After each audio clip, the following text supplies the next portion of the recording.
Welcome to Indie Break, the show that breaks down independent artists' careers, the moves they made, and why they made those moves.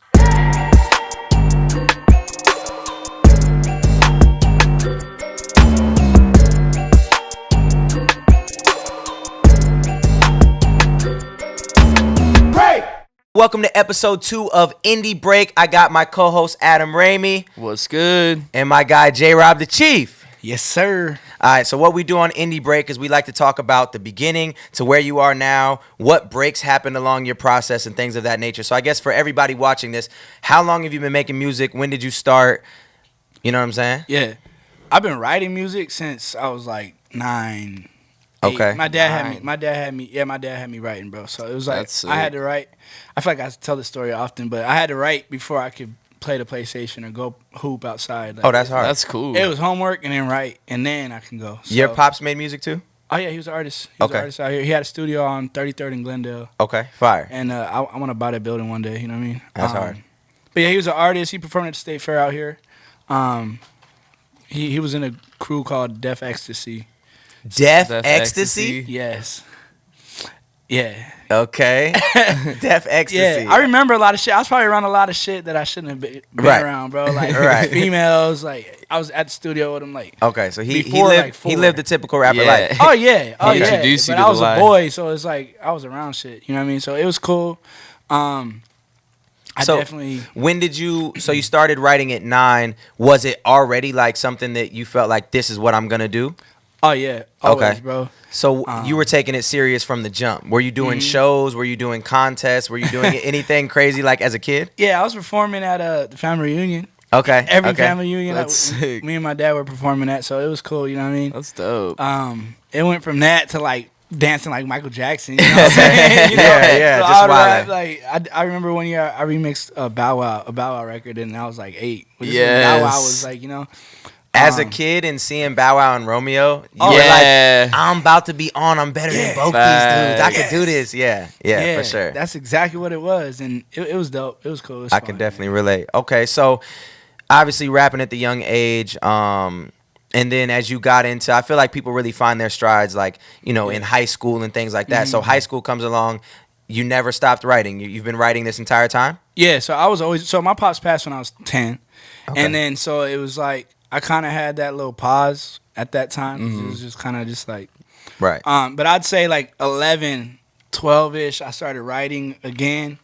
I had like a little cassette player that I would play an instrumental off of the tape player and then record over the cassette recorder. I had the exact same thing, like You know the what I'm 8-track cassette recorder. Yeah. Yeah, I had the same so thing. I'd play it over here and then record over here. Yeah. And like, so I was doing Recording, that at yeah. 12, you know what I'm saying? Okay. So come high school, like my freshman year, I used to go to St. Louis every summer and cut grass. So I stacked up bread, and my grandpa like got on the computer and ordered all of my studio equipment. Fire. And I don't even remember what software I got, but one summer when I got back, we went to a barbecue out here, and there was this DJ, and he saw my software on my computer. He was like, "Oh, let me put this on your computer," and it was FL Studio. Gotcha. Crazy. So honestly, like when I see him, I thank him all the time because when he put FL on my shit, it was Everything changed. Everything Yeah, changed. I was right. probably 14 and a half, 15. Okay. And that's when like there's tutorials on YouTube about Yeah. FL. That software I had, I don't know what kind of cheap, you know, but there were tutorials on FL, and I was making beats in high school. Like I made all my beats in high school. I graduated Right. and started getting beats. I should have never stopped. Like I Right. Should have just kept producing. It's Yeah. kind of like, I feel like for me, it was when I found somebody, I used to record myself, and I couldn't track nothing right now. But when I found somebody that was better than me, is when I stopped. That's Yeah. exactly. I was just like, dang, like, I can't make myself sound this good. Why am I wasting my time? I'm going to just Facts. go to your house. Exactly. And so as soon as, like, same thing with beats. When I got a beat that was better than all mine, I'm like, oh, I'm going to work with you. When I found an engineer, I'm like, oh, I'm working with you. So, Yeah. yeah, so I mean, much it's knowledge too, bro. Yeah, it's kind of just like a fuck. balance. It's just Yeah. a balance, yeah. Because you got to understand, like, let's say I would have kept making beats, like, all the records I put out probably wouldn't be out because a lot of my time would be consumed Right. With making beats. Yeah, Then so- again, you might have opened new doors for yourself True. from As a producing producer. records for other big rappers. Yeah. Yeah, it's True. catch-22, but you Yeah. can't look back. You just Yeah, gotta, that's facts. gotta keep moving forward. Okay, so through high school, you kind of doing that, and then you graduated, and like when did it become to where it's like, like who you are now and what you make now, like when did that kind of start becoming a thing? Like when did you start shooting music videos, you know, kind of learning the business of the industry? I would say after I graduated, I got on Facebook and literally just added everybody on Facebook. Everybody. Anybody who was like music, you know what I'm saying? I was just accepting, adding because I wasn't on the scene at 17, 18. Performed at a hookah lounge. I think I performed at Club Afterlife. I remember that shit. Oh my Afterlife god, was lit. Yeah, bro. I performed at Club Afterlife and shut that down. I think I did I did a bunch of "Don't It Feel Like Money." You remember that?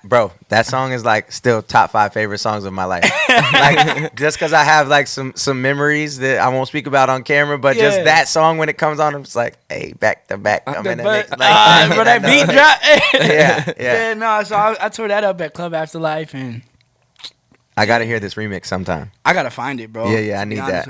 I need that. I don't even know my Yahoo password. It's probably in there. Okay, bet. Yeah, I need that. Okay, so start taking it serious. You're doing shows. Yeah. What would you say? Like, when did you start? Were you getting paid to do these shows, or was it all it's just for the look, right? For the look, yeah. And I don't think there's anything wrong with that. Like in this industry, it's you got to build, and you got to prove your value before you start getting that profit. So at this time, how many shows would you say like you did out of the love for free? Bro, I was doing at one point. I was excited doing a show Thursday, Friday, Saturday. Like, Right. I was doing them all the time Right, you just love to be out there. So was as many ex- times yeah. you could perform, you would. because I knew that, you know, like when you're a good performer and you make great music, you know, if you're in front of a new audience, you're gonna get new fans, and that's Right. kind of what it was for me. Like, I didn't care to overperform Right. because at that time I knew what it would be worth, you know. Did you sell other things at the shows, or was it strictly like I'm getting in, you're gonna know my name, Yeah. and you're eventually it's gonna pay off? I would say until 2013 or 2012, 2013, I was doing that. So that's probably like a 4-year period. Yeah, where I was just 4-year period. You're just doing everything out of the love, just trying to Yeah. get more exposure, more Yeah. people aware of the brand of the like music. I graduated 11, so 2-year period. Okay, I'd 2-year say period. once I'm I old. turned 20. Yeah. I'm old. Once I turned 20, and then I started working at that clothing store, Rags, and that's where I met a lot of people out here. Whether it's like, you know, people in the industry, you know, people on different sides of town. And I had a mixtape. It was called what's the mixtape? Now or Never mixtape. Okay. And I would sell it because they sold. This is back when mixtapes were still popular, so they sold the actual sleeve mixtapes out the shop.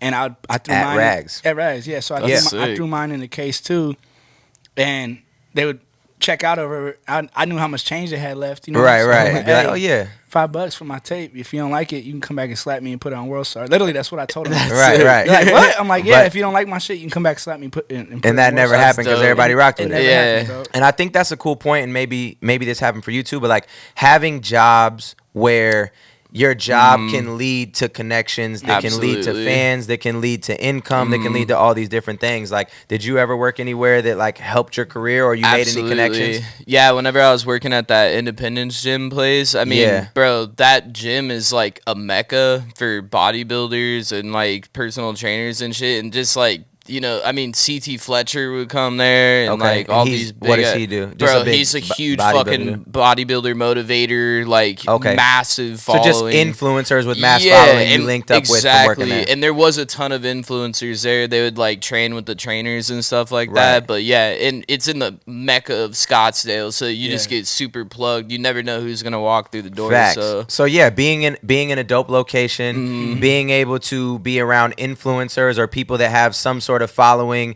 or being at a store that's more urban where these people Yeah. could Right. potentially become your fans Yeah, is always a big thing. it's cool that they let you hustle your mixtape there. That's Yeah. badass. I ain't asked them. It's like Yeah, the that's sick, Trinidad though. James story. I You kind know? of just did it, but Yeah. they rocked with me. I Yeah, kinda that's just did it. dope. You always got to ask for forgiveness instead of permission. That's what I live by that. Ask That's for forgiveness, true. not for permission. I And promise just always you- fucking ask, you know, because Yeah. the worst they could fucking say is no, you Yeah. know. Nah, so. I ain't asked because they definitely would have been like, yeah, just give me, if you selling for Yeah, five, yeah, give give us me two. that You know on what I'm the saying? end, It yeah. 100% would have been like that. Right, right. But I also Okay. wouldn't like block them from buying the other mixtapes. Right. Let So- them do their thing, you know? That's another cool point.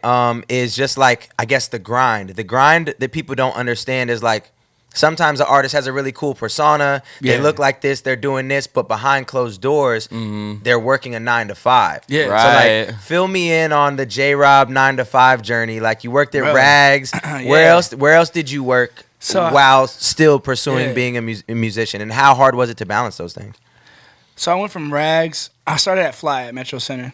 Okay. 2012. Another clothing store? Yeah, it's the Okay. same company though. They just it's the same owners, which was probably the best thing because I learned how to dress. Like, you know what I'm saying? Like, Right. from wearing like Ross fucking polos Right. and shit, Right. to streetwear. You know? Okay.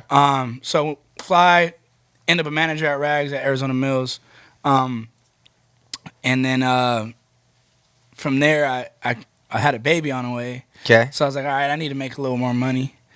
Went to Sprint at Arrowhead. I remember those days. Yeah. Transferred from Sprint at Arrowhead to Sprint at Metro Center. Went from there. I was like, all right, I need to make a little more money because you get older. You're like, that money's cool. But Yeah. so I went to ZipRecruiter from there in 2017. I went to ZipRecruiter. Okay. And And this whole time you're pursuing the music, going super hard. I mean, shit. We went on tour. I went on tour with you 2016. I was still working at Sprint. Right. And thank God, like I had a dope ass manager. Like he's like, They bro, let go you do go. your Yeah, thing. that's a clutch part, bro. When you have It a is. job that'll hold your spot for Oh, you, yeah. it's so crucial. That's why I stayed at the gym for so long. I was gonna say, yeah, you almost have to talk to your job Yeah. and let them know who you are and what Yes. you do, You have and to. find Gotta somebody be that upfront. exactly You can't let hide them it. know this is what I do. Yep. This is what I'm gonna do regardless. And Yeah. if you have to fire me for this, you're just gonna have to fire me because Yeah. I'm Yep. gonna be an artist. I enjoy working here, but this is my end goal. Yeah, and crazy enough, I noticed a lot of places will just accept that Oh, if for you're just sure. upfront with Yeah. it. You know, if you hit them with it last second, you're done. You Right. know, it's not. Well, gonna especially work, navadays because companies is struggling to hire anybody because everybody wants to be a Right. fucking Oh, yeah. influencer nowadays. Yeah, that's Everybody. No, I've seen multiple businesses that are just closed, like waiting for more staff, like a sign on the door, Yeah. waiting for more staff. Yeah. Yeah. So okay, so you worked, you tried to balance that. How Yeah. tough was that, or how easy was that for you? I'll And say you had a baby. I had a so baby like on the those way. 3 things: a job, a baby. How old were you at this time, by the way? Sorry, Zach. When No, my you daughter good. was born, I was 20. 20. Okay. And I've always been in her life. It's never been a phase. Like I've That's never awesome. been a half-assed dad. Like I've never good. been a rapper first. Like I'm both. at That's the same time, badass. you know what I'm saying? I So, respect that. only time that I was a rapper first is when we were on tour and I was Right, gone. you You know what I'm gotta saying? That's be. literally the longest that I've never seen my daughter was when we were on Okay, tour. in and that was like a 2016. month. Nah, we were on tour for like 18 days or some shit like Okay, that. so not even a month, and that's Yeah, the like- longest you haven't Yeah. seen your Oh, daughter. that's the longest. Okay. Was So that yeah, hard? Yeah, how was that, and Oh, how is yeah. how is that balance of just like not just the tour, but just the balance of working, Yeah. having a daughter, That's a lot. and making Yeah. music? That's a lot. That balance for that specific period of time was tough because for one, like it was one of those tours was like, all right, I'm on it, but I'm not necessarily generating revenue for myself. So it's Yeah. like I'm stepping away from my job. I'm stepping away from my daughter. You know what I mean? So it was one of those, but I'm also pursuing my dream and I'm getting fans and we're Yeah. selling some merch and you know what I'm saying? So it was like, there was so much shit going on, but it all balanced out. It was dope. Like I would do that shit again right now. You know what I mean? Right. But I feel like people make it harder than what it really is. I feel like being It's a true. father is a blessing and it kind of calms you down. That's facts.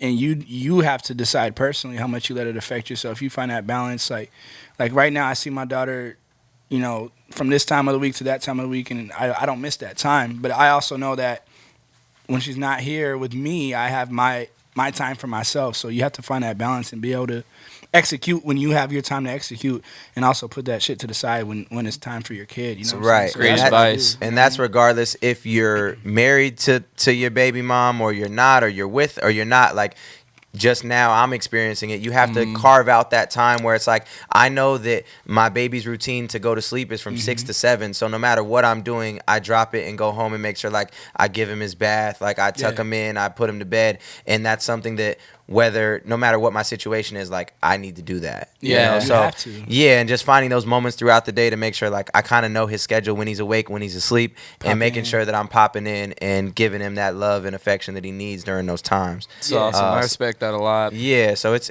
definitely a dope balance. Okay, so through this time you mentioned you're not getting money. You're on the road. You're losing your income, and you're actually yeah. you're spending bread because you're paying for Yeah. hotel rooms, you're paying for gas. You paid for you paid to be on the tour. Yeah, you Yeah. had a sponsor help I you had pay a sponsor. for the tour. thankfully I had a sponsor pay for everything, like the Yeah. rooms. What was the the rooms and sponsor? everything. Well, the sponsor was Bravo.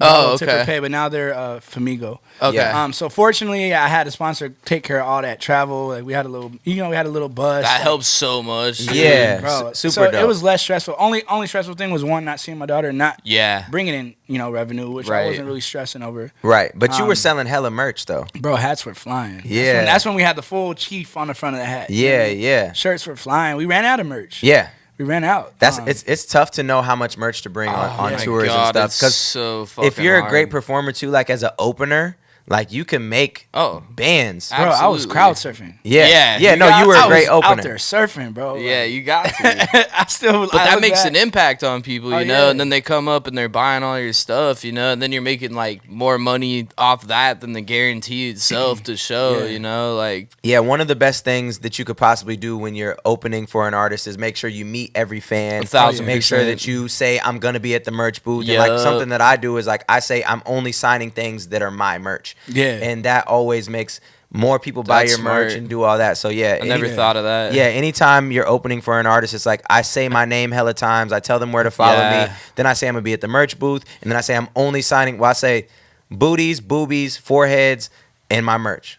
Hell Yeah, that's smart, Yeah. bro. I so mean, you I've- get great content or get a sale. Yeah, I That's feel like it. a lot of people don't really push that enough when No, they're they don't. opening, especially. Yeah, you a lot of know, times people be more are shy, assertive. bro. Like Yeah, we're very open people, especially if Right. you got a little alcohol in us. yeah. You not like, hey, I will call somebody out if they're not turning up enough. You know? what I'm Yeah, saying? yeah. Hey, get off your phone. Like that's the type of artist I am. Right. What you doing on that Sometimes phone? you know what I'm gotta, saying? bro, and they're just And then they chilling turn in the after. front. They Right. either A, get embarrassed or they turn up with you Yeah. afterwards. You know what I'm saying? But I remember when we had a show at Livewire.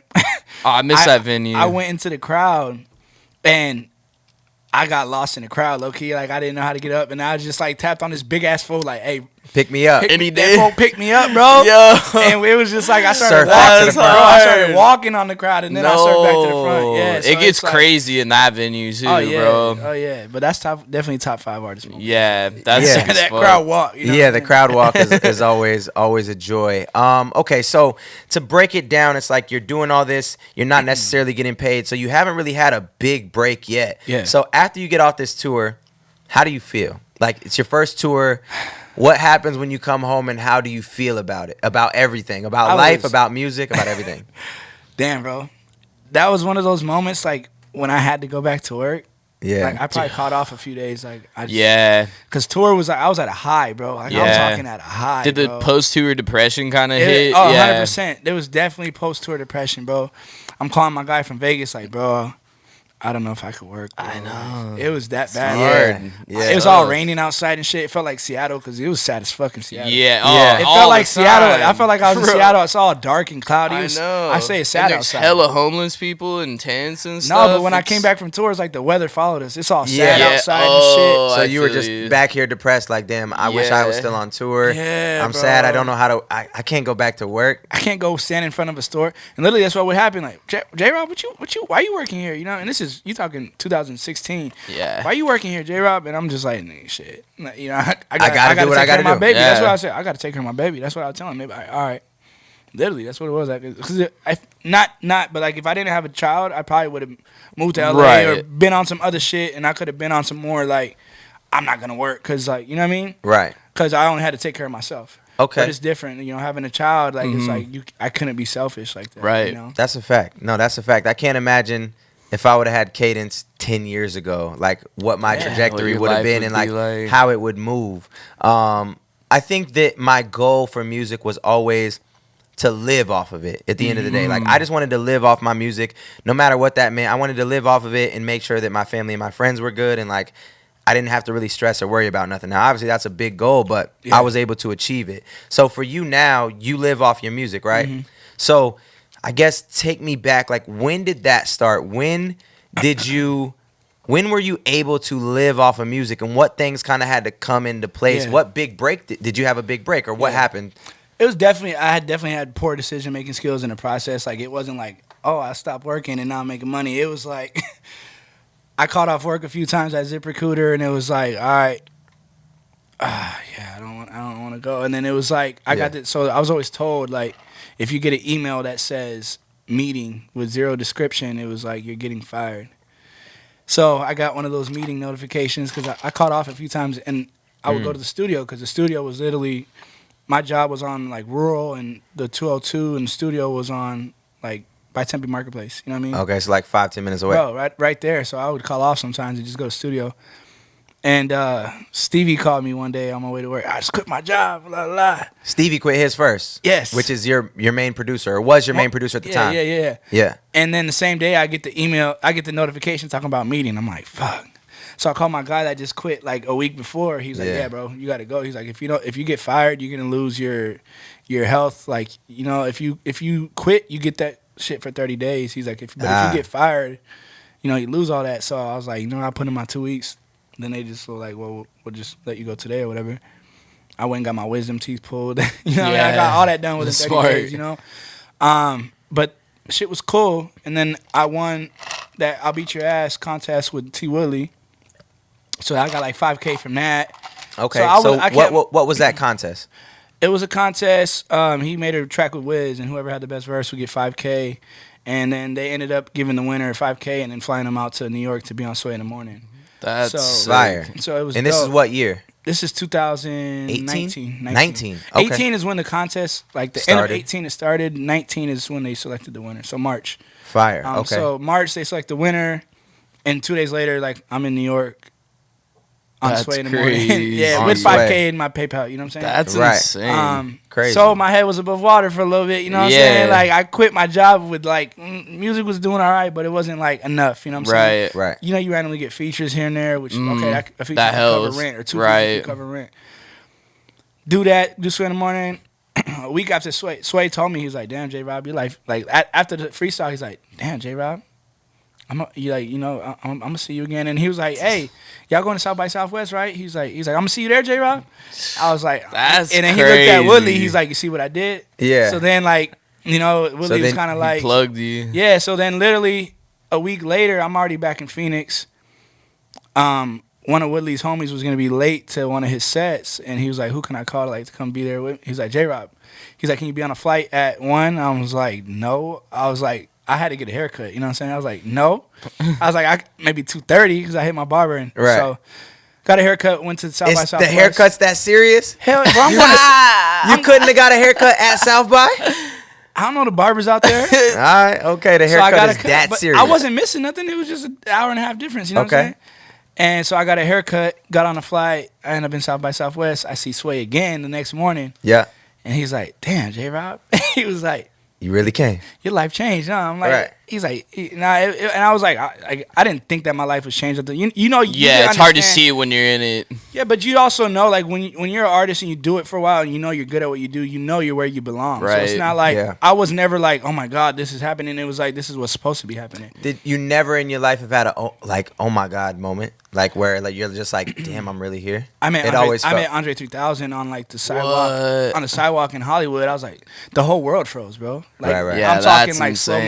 motion, no cars, fucking shit blowing in the street. It felt like that when I met Andre Yeah. 3000. But that's the only moment I've ever had in my life where it's like, yo, what the How'd you feel when you were on Sway for the first time? shit?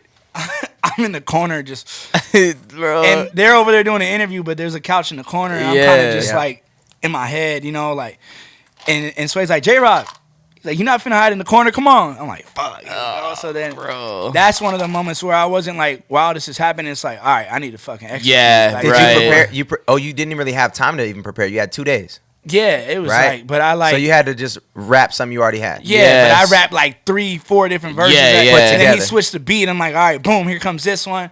You know what I'm saying? So That's it's like, intense. but it was fire. It was definitely fire. It's fun. Okay. That's intense. But that rolls into like me quitting my job. So that was like another high, right? And it's Right, like, oh, fuck, Right. I'm So back you in got you got Phoenix. 5 bands. You just did that. Uh-huh. Then you quickly go to South by Southwest. So this is kind of like your first big break, right? Yeah, yeah. This is your first big break. Your indie break. Yeah, yeah. Shall I say? Yeah, and yeah. then you kind of go from that and you come back home. Mm-hmm.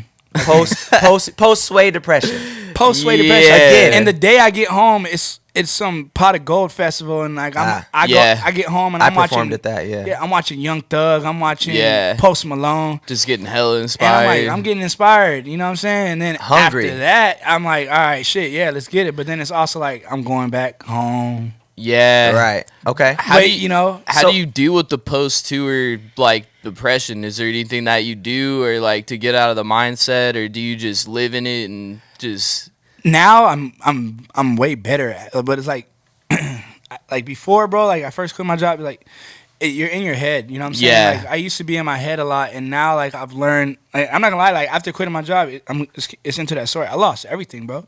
Like you come into like May-ish, June, I lost my car, bro, the crib, like I couldn't pay for shit because money wasn't flowing. Right. You know?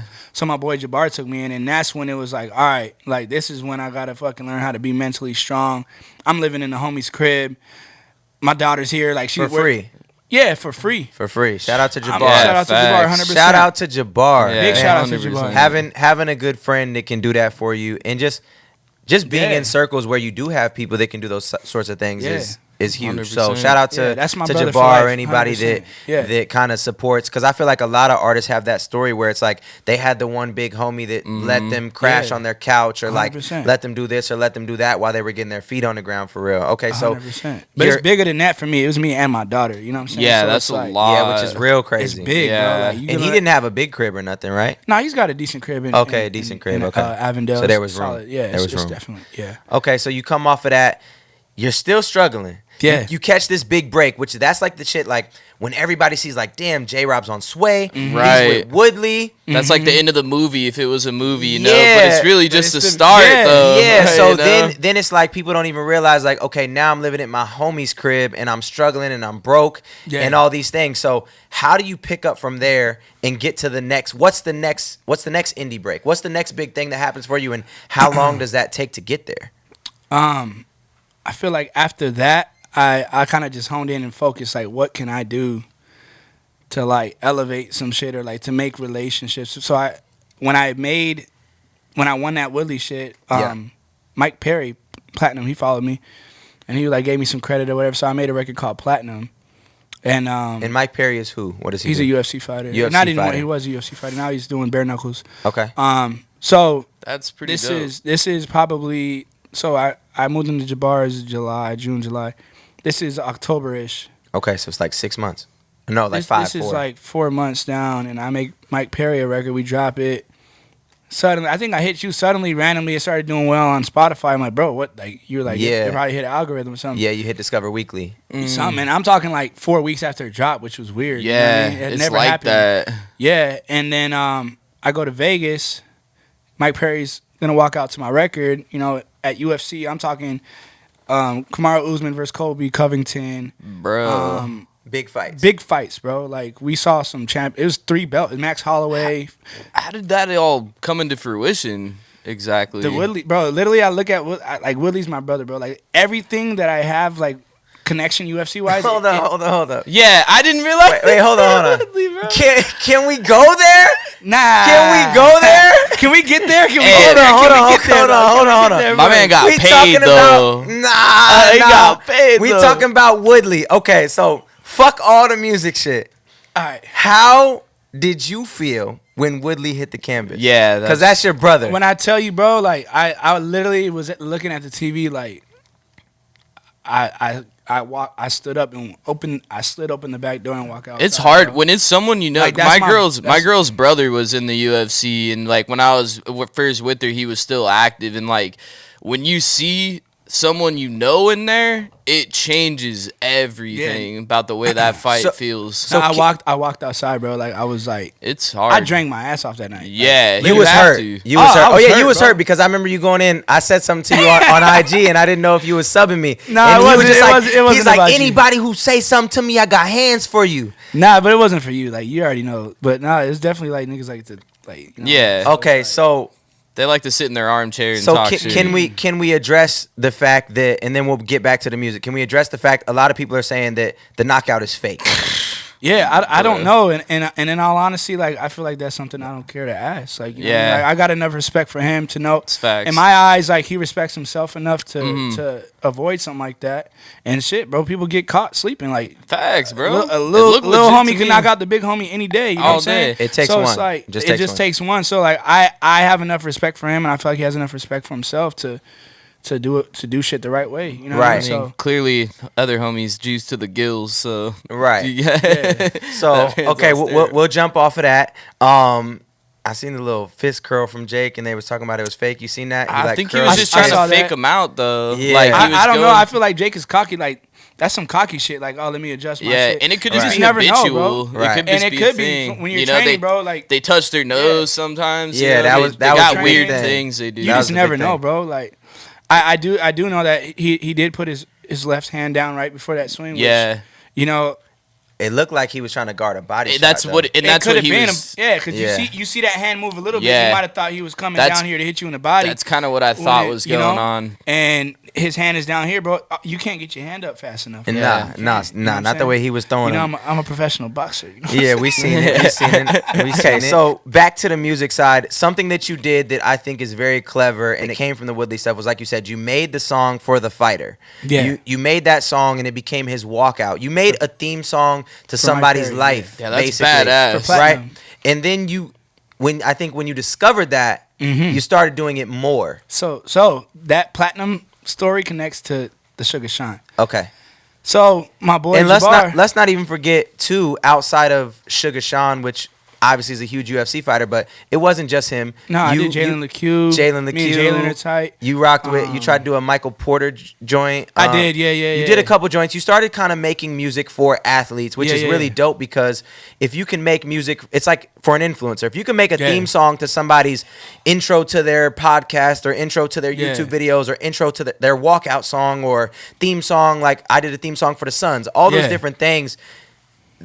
People tie them to a memory and Absolutely. people tie them to a person that they Yeah. look up to. So take me on that journey and kind of Yeah. why you went down that route. It was honestly unintentional. It was just like one of those things where I'm sitting there like, yo, what can I do? Like, you know, and Mike Perry's tight. He's a cool dude. He's from Florida. And I made the record, and the record was fire. Like, you know what I mean? It was like, I'm platinum with the moves. It was just like really easy for him to like fuck with. Like, Right. I do it, but it's crazy. Like I do it. It's like you can make a jingle, and sometimes it could be corny. You know what I'm saying? Yeah, no, yours feel like regular songs. They Yeah. don't like I could listen to any 5 of your songs Yeah. about like these athletes and if I never knew the athlete, I would still enjoy the song. Yeah, Which is and very that's, important. I feel like that's key, like because it's easy to get tied up in just trying to make an anthem about somebody, and it yeah, can- like everybody that does the classic Arizona records and yeah, they're it all could be trash. very repetitive. You know what Yeah. I'm saying? So it's like Yeah.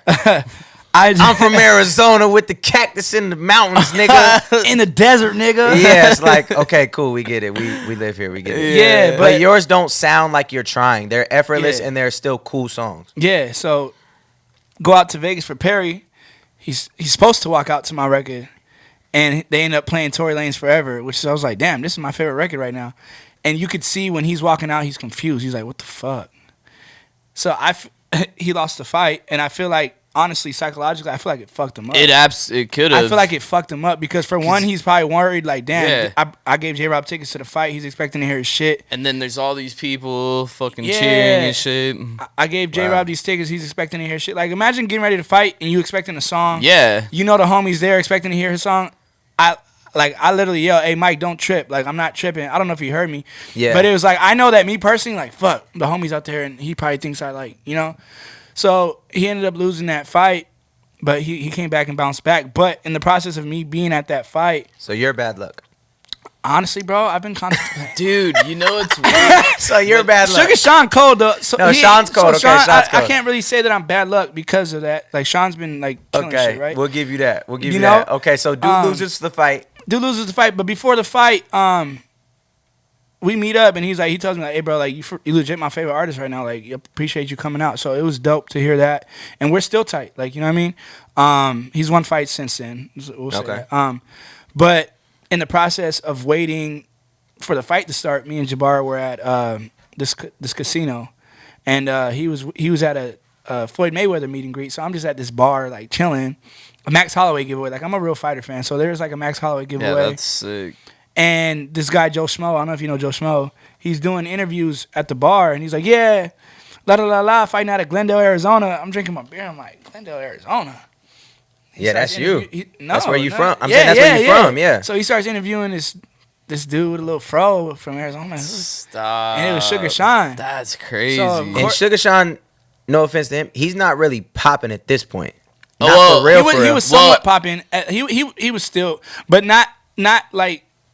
Not like he is now with all the Absolutely influencer not. stuff. Absolutely Yeah, no, not yeah. Jake Paul 6'9", but Right, he was right. definitely doing his thing like a real MMA fan at the time. And Would know who he was. would know. Was this before the show? Like the contender that he was on, or This is way after. Okay, This is after his like he got suspended. So this was like during his suspension. This is like towards the end of his suspension term. So it was quiet. Okay. It was quiet at the time because he wasn't fighting. So you go there for Mike Perry. All these other events are happening, and you seize this moment, right? You hear somebody from Glendale, Arizona, which is where you're from, and then what happens? I shake his hand. I'm like, "Yo, what's up, bro? You from Glendale?" He's like, "Yeah." He's like, he told me where he fight out of the MMA lab, or it was the MMA lab. I'm like, "That's what's up. I'm an artist from Glendale." You know how it is, bro. Yeah, like, yeah. Oh, I'm a rapper. Like, you know, Of course. It was just quick. Like, I don't over talk. It was like, I'm gonna holler at you, bro. He's like, for sure. That's Ben Henderson's place, right? Ben The lab. Henderson. Yeah. The lab.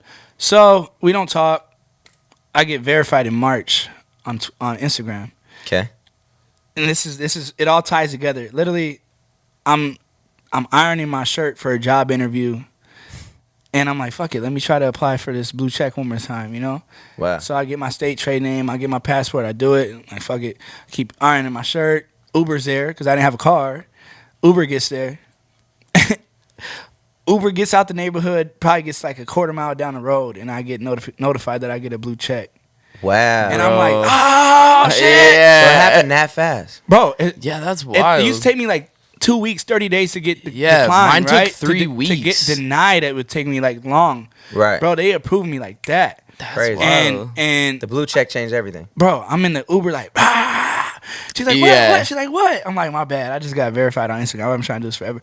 I should have never told her, bro, because it was like an hour ride in the Uber, bro. And she did not stop talking, bro. Yeah, yeah. And it's funny because I called all my homies and nobody answered, but I called you and you answered. I'm like, bro. He's like, what? I'm like, I just got verified. And he's the only homie that answered that day. But it was just funny because like I was like that close to getting another job. And then I could change my life and start bringing me hella bread. Right. So I'm in an interview like, yeah, you know. I bring up Where's the blue this check. interview at? For it what? was some company that like fixes credit or something, and it was decent bread. But your blue check does not matter at this company. It does not, but But you brought it up. But you brought it up anyway. Okay. I was like, I'm very confident. Like it was just one of those, bro. But I definitely like won the interview. But literally a week later, like COVID shut everything down, and Okay. So this is super Yeah, this is recent. recent. oh, this is like March 2020. I got verified March 2020. Okay. And then, bro, like COVID hit, and I was like, okay, I got verified. I'm like, oh shit, let me hit up Sugar Sean. Blue check comes through. You know, your DM. This is at the point where like if you're verified, you're not in a request folder. I don't know how it is now. Yeah, yeah, I know what you're talking about. Yeah, you just so go he's straight like, to the top. A straight blue to the check. top. If somebody has a blue check on Instagram, no matter what, they go straight to the top. So why this is important for artists, anybody that's thinking about getting a blue check, is because yes, you're not getting paid from it, but it can leverage anything, and you could be at the top of anybody's message requests or messages in general, which can lead to Indirectly, somebody right. opening the message. And that's exactly which what I'm assuming what happened. Yeah, right. I hit him like, "What's up, bro? Let's get one in for the city." He was like, "Let's do it." 24 hours later, I sent him Goat Talk, and he was like, "Damn!" And he's like, "Can you send me that?" He's like, "You cool if I use this on a video?" And he posted it on his page. This is like just a basic like boxing video with the song playing in the background. Yeah. I probably got 1,500 followers that day, like that he posted. That's wild. Just And from then- tagging you. Yeah. What was the caption like? It was just like, song by J.Rob the Chief? Yeah, exactly. It that. wasn't like, go follow my guy. It was no just, song by J.Rob the Chief. right. But you can hear Sugar Sean. Damn, I'm a goat. So everybody followed me. Maybe 2 weeks later, me and JD get with him. We shoot a video. Yeah. And then yeah, bro, that song has like 3.5 million streams on Spotify. Like so, and then the relationship just kind of maintained itself. You Right. know, got Sugar Show record. That one's doing not as great as Goat Talk because the first one is always the best one. You know what I'm saying? Right. Me and Cannon got together and shot that one with him at in Scottsdale, and that one's great.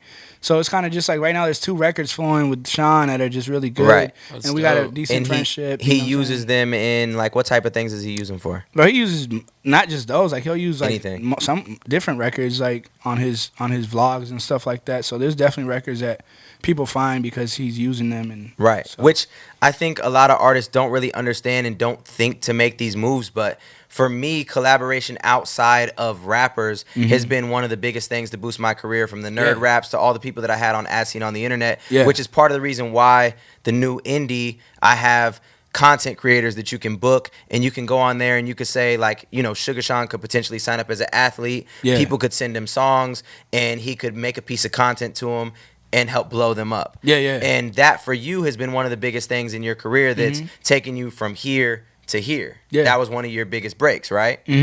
that's what I would say. Athletes, and honestly, those collaborations have been bigger than some of the collaborations I've done with bigger artists musically. You know what I'm saying? Right, right. Just because It becomes their part of the- fans aren't expecting that. Yeah, you know what and I'm it saying? becomes part of the culture. The Yeah. culture, you know? which is the big thing me and Yeah. Adam always Yeah. speak about, is like if you can create a culture around a record or around a brand or around a song, it's just that specific thing lives Yeah. with people, Right. and they take it wherever they go. Like if you Oh, could be yeah. the theme song for something, then all those fans Yeah. really gravitate towards that. And now that's why why your Discover Weekly hit so hard, is because Yeah. anytime Sugar Sean has a fight, Oh, his fans are trends it's up. rocking. And you're Yeah. talking both of the songs, not just one. now, both it's the two. songs go crazy You got every time. Goat Talk, Sugar Sean, and then his shit is a Sugar Show.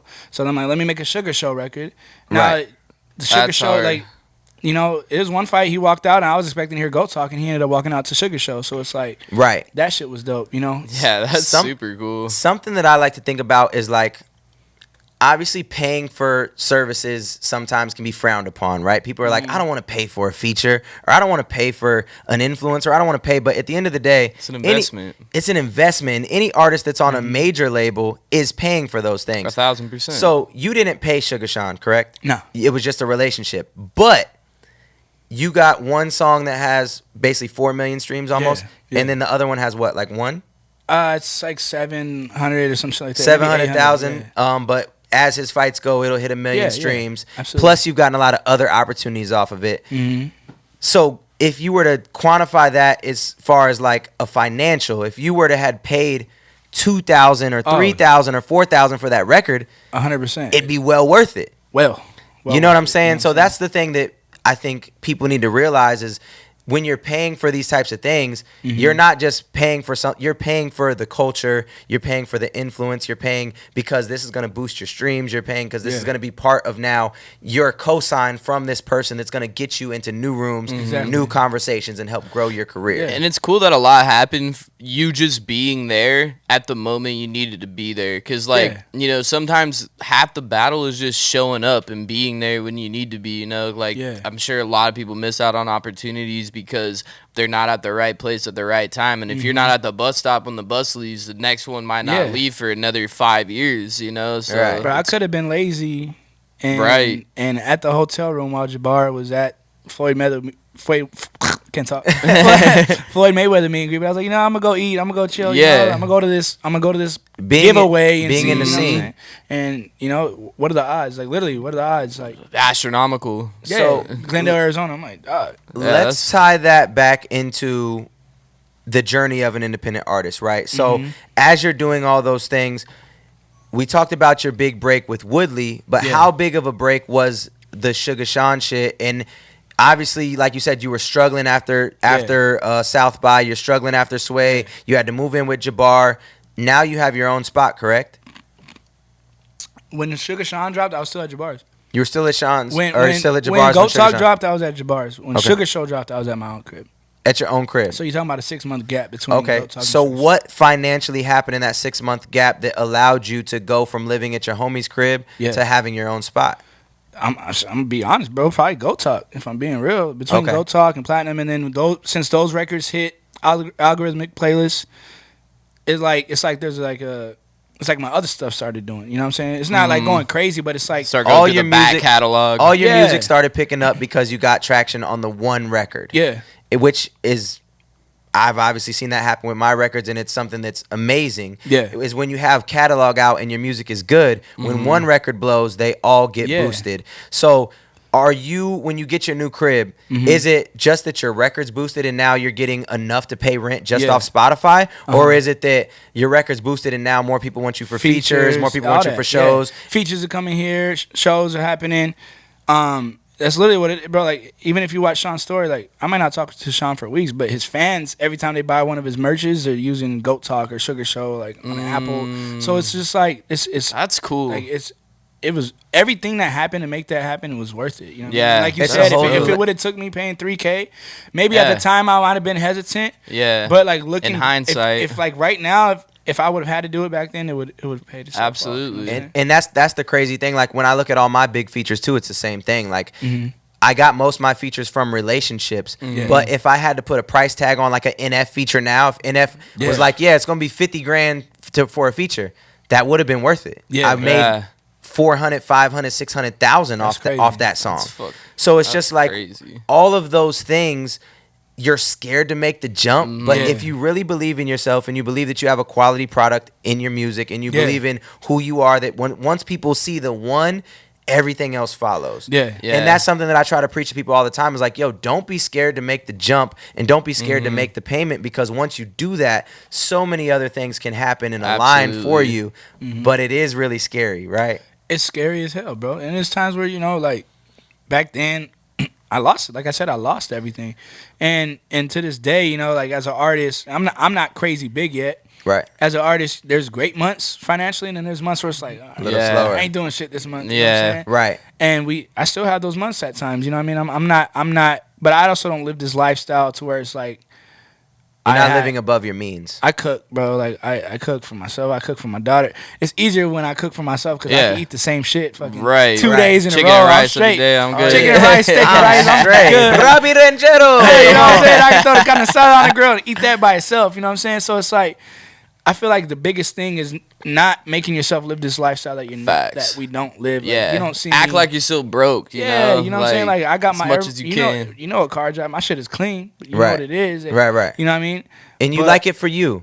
I love it. I think at the end of the day, you gotta like what you're doing for yourself. You gotta enjoy your environment, your people, the material things that you get for yourself. Like they shouldn't be for anybody else. They should be for you. So the car that you have, you love it for you. I love my crib, bro. Like, so many people get caught up in like they just want to impress people that they don't even fucking like. You know what I mean? Bro, don't even like half the niggas they try to impress. That's what I'm saying. That's really what it is. And the people that you do like, they probably know your lifestyle, so you don't even care about impressing them. You know what I mean? Facts. And that kind of like.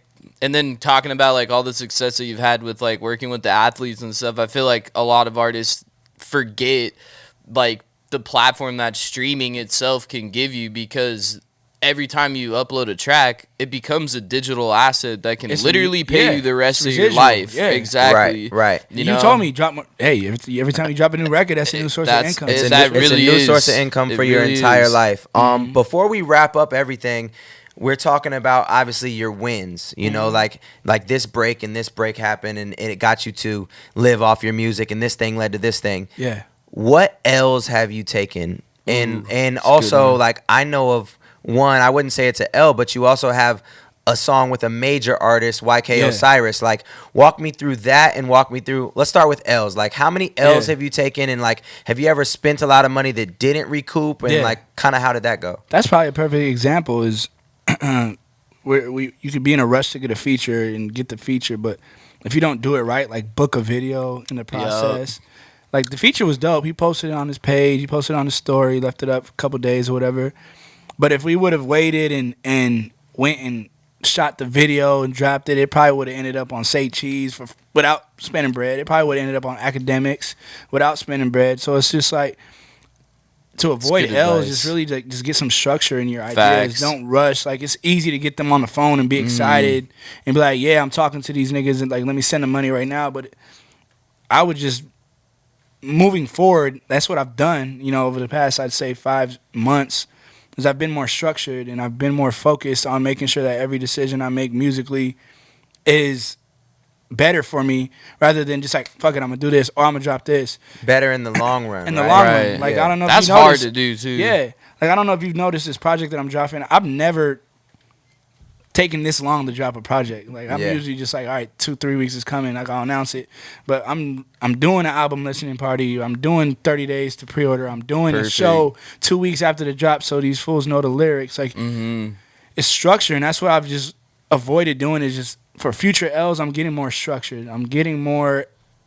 I'm coming up with shit like that vision board you guys like. I'm really like, this is what's gonna happen. This is what we're gonna do, and this is how we're gonna do it. Like I just signed with Caleb Branch.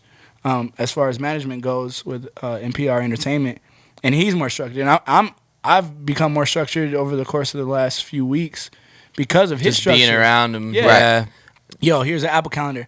Bro, Apple Calendar been on my phone for how long since I had an Right. iPhone? Never- I never bro. use that shit. You know Never what I'm used saying? it. Yeah. You know? Organization is next to like godliness when you're doing this stuff, you know, Yeah. and it really, you're super right. Like it's so easy to just get stoked and be like, I'm dropping this today. Yeah. But even if you have a big feature, it could still flop It can in your flop. mind. You know what I It mean? can flop. Like, Yeah, there's a lot that goes into everything that you do, 100%. and Yeah. anything that you do. Like I've told, my example is like the Tech 9 feature.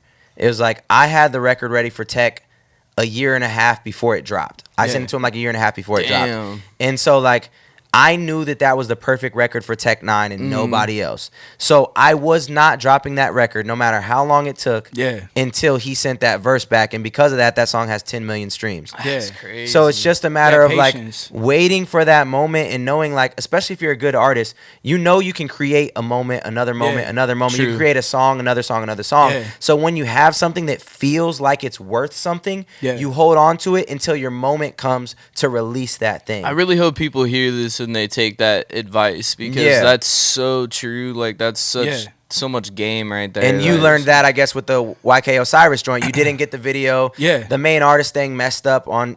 It didn't happen right It away. didn't Now it's happen. there. You know what I'm saying?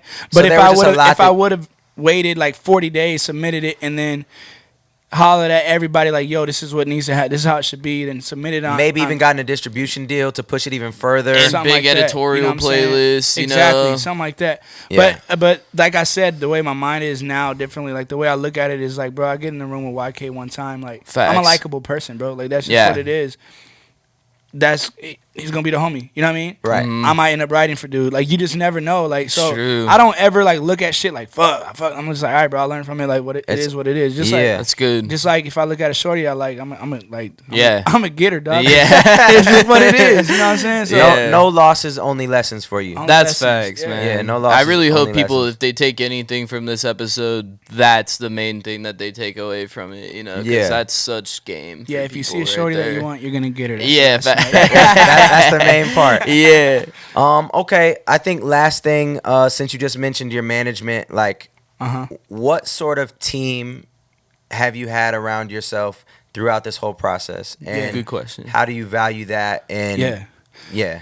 Good friends, man. You included. You know what I mean? I call you if I need something. You know, you answer the question. You know, it's never a hassle. You know, I got Sportsbook Killer. That's another good friend who's a great business person who has knowledge for me. I surround myself around knowledgeable people. JD Films.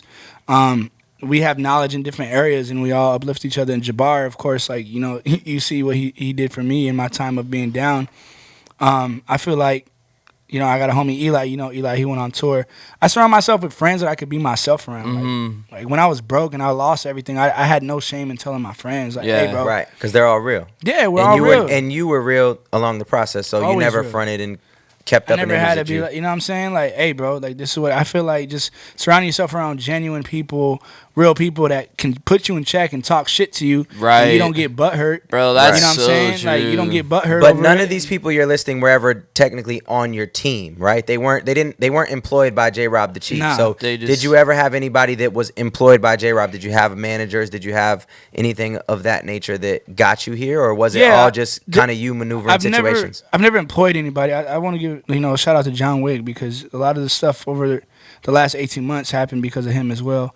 Him investing and helping in decision making and making big shit happen. So you had individual investors come to you. That's pretty sick. Yeah. Yeah. But I've never employed somebody. You know what I mean? I've never been like, yo, this is your job. It's always been a big support system and like people that really genuinely fuck with me, Yeah. you know How what I'm saying? integral to your career was developing that team, and like how did it change you, and how did it affect the trajectory of your career, do you think? like if you didn't have those people. Yeah, I think it's important because I'd probably be a little fuckhead, you know what I'm saying? To be honest with you. Yeah, you got to have big bros and Yeah. homies to call you on your shit. Yeah, a lot of my close friends are older than me. Like, my closest friends are definitely older than me. And then I got little homies that, like, look up to me the same way. You know and what you I mean? need that, too, you know? Like, you got to Um, feel like you're giving something to people yeah, and you're getting absolutely. from these guys, yeah. So I think it's very important to surround yourself I around the right agree. people, motivated people that are probably doing better than you to motivate you. Yeah. You know what I'm saying? And they can give you the game, you Exactly. know? Like, I mean, Exactly. I totally agree. So I think it's, to answer your question, is very, very important. You know? Hell yeah. For sure. From rapping as a 9-year-old to making songs with Woodley to being on Sway, being on South by Southwest, doing stuff with Sugar Huge. Sean, you know, living off your music, which is every rapper's dream. 1% of people do that, bro. 1%. 1% of the human population makes a living off music. Damn. That's crazy. 1%. So yeah, Part of shout it. out to being in the 1%. Facts, Hell bro. And J.Rob the Chief, let them know where they can find you, what you got coming up. Yeah, and facts. Yeah. I sign want us to hear out. what you got going on. J-Rob the Chief, CHIEF, the is spelled properly, you know what I'm saying? J-Rob the Chief. You can find me on Instagram, Twitter, Facebook, everywhere. This was an accident. I'm not sure when this interview is dropping, but this was an accident. Drops January 12th. 7-track EP. Us as artists say it often, but this is genuinely my best project yet. And I'm just looking forward to it. And if you're in Arizona, we're at Aura the 29th of January. Boom. Love it. All right, man. Another episode of Indie Break. Sheesh.